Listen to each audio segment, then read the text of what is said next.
Joint missions between Aurelian and Terran scientists, ostensibly to study gravitational wave behavior in the Kelmar drift, but really to study each other. A revised envoy training program that now included immersive cross-cultural memory mapping, a technology once forbidden to outsiders, now taught with cautious pride. Every time someone in the Federation asked what changed, the answer was never clear on paper. But it lived in gestures.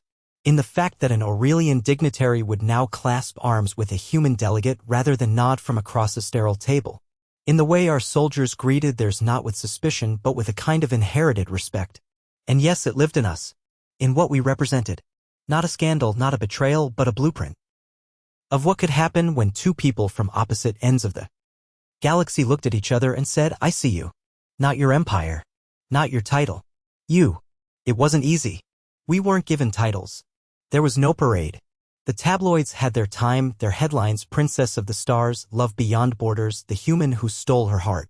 They speculated, dramatized, romanticized until even we started to lose track of which parts were real and which were just projections. But behind all the noise, we had something better, time. We traveled. Not as officials, not as diplomats, but as ourselves. Quietly. Freely. We saw planets neither of us had visited before. We stood under the auroras of Kyberus, walked the floating markets of Eros Prime. She taught me to read the pulse lights of her people's poetry, entire epics written in bursts of bioluminescent rhythm. I taught her how to cook over fire. Real fire. The kind that burns your fingers if you're not careful. She loved it. Said it made the food taste like risk. We lived in the margins of history for a while. And for the first time in either of our lives, that was enough. But eventually, history came calling.